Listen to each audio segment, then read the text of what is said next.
I'm Brian Reagan. This is Tyler Kelly. And we are coming to you with our midday meditation. Today we're in Isaiah 23, and we're going to take the last half of the chapter, verses 13 through 18. Behold, the land of the Chaldeans, this people which was not. Assyria founded it for wild beasts of the desert. They set up its towers, they raised up its palaces, and brought it to ruin. Wail, you ships of Tarshish, for your strength is laid waste. Now it shall come to pass in that day that Tyre will be forgotten 70 years, according to the days of one king. At the end of 70 years it will happen to Tyre as in the song of the harlot. Take a harp, go about the city, you forgotten harlot. Make sweet melodies, sing many songs, that you may be remembered. And it shall be at the end of 70 years that the Lord will deal with Tyre. She will return to her hire and commit fornication with all the kingdoms of the world on the face of the earth. Her gain and her pay will be set apart for the Lord. It will not be treasured nor laid up. For her gain will be for those who dwell before the Lord, to eat sufficiently and for fine clothing. All right.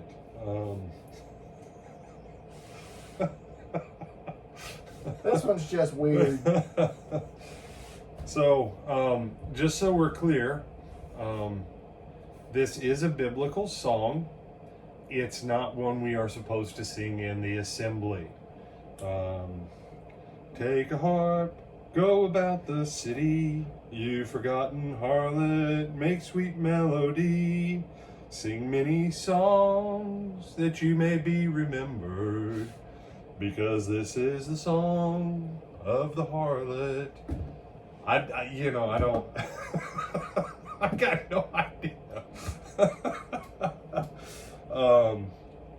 But verse 13, and here's the point of this second half. The city of Tyre was a great city. It was a wicked city. It was a port city. They had tremendous shipping industry and tremendous naval strength at various times. Tyre will be an on-again, off-again city all the way through the time of the Crusades even. It will be a powerful city and then a destroyed city. And it is one of those that comes and goes for thousands of years. But he says, behold the land of the Chaldeans, which was not, or Babylon. The Assyrians, they didn't think anything of it. That's God's way of saying, these people are going to come up. They're the ones who are going to bring this judgment. Tyre is going to be judged along with a lot of other stuff. But after the time of their judgment, then they'll be rebuilt. But look at the reason for their rebuilding. Look at the reason for their rebuilding. It's not for their benefit. It says, it will not be treasured nor laid up, for her gain will be for those who dwell before the Lord, to eat sufficiently and for fine clothing. You remember in the scripture, Tyler, where it says the wealth of the wicked is laid up for the righteous. This is that kind of principle. And you say, how'd this play out, Brother Brian? Like certain things in the scripture, God set things up for people to be able to receive by faith, and they didn't do it.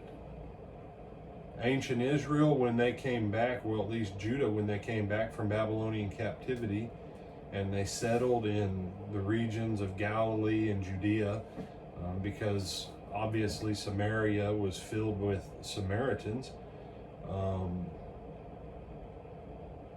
They didn't repopulate that area, but because there were too many Gentiles up in the region of Tyre, the returning people from captivity never got the full benefit that God intended for his people. And there is a lesson there.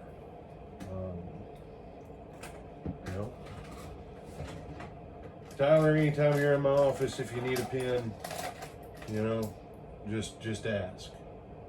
I've got pens. Cool. Brother, how many pens did you hold up? I originally held up 5, but now I've got 6. He said, why do you have so many pens? Because I hate to run out of pens. And 6 isn't a ton either. And 6 isn't a ton. But if Tyler's sitting in my office and we're working on something, and he runs out of the ability to write, but he knows I've got pens, and I've told him, ask for the pens, dude. And you say, you're going to give us a faith lesson here, aren't you? Yeah. Watch, here's how it works. Go ahead, Tyler. Ask for a pen. Brian, can I have a pen, please? Well, sure, Tyler. I'll even give you one like what you were using earlier today. Thank you. You're welcome.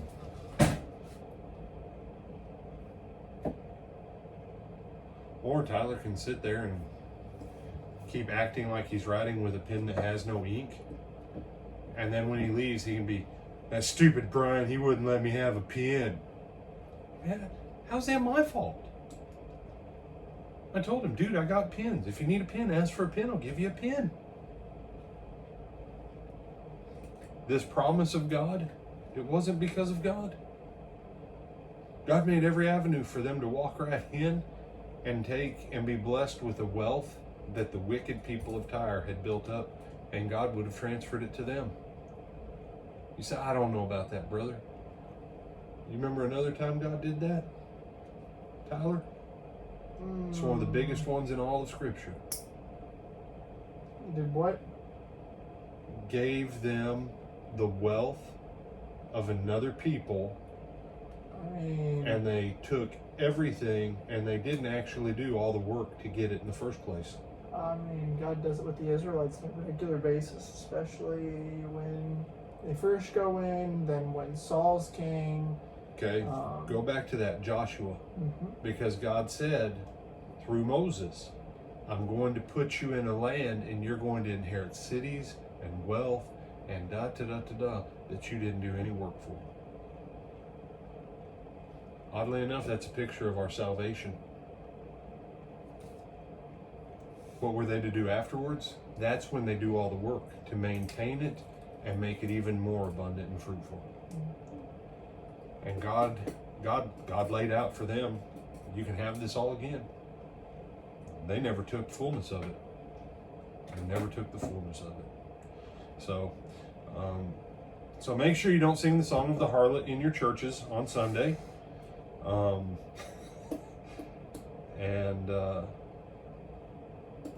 As you read through these, catch the blessings that God wanted for his people, but that his people never chose to fully walk within.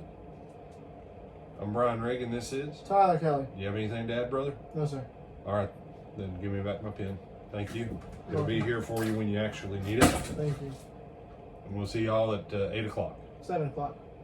Oh yeah, 7 o'clock. Brother Greg Edwards bringing a lesson from the life of Jesus. Looking forward to that, 7 o'clock tonight. See you then.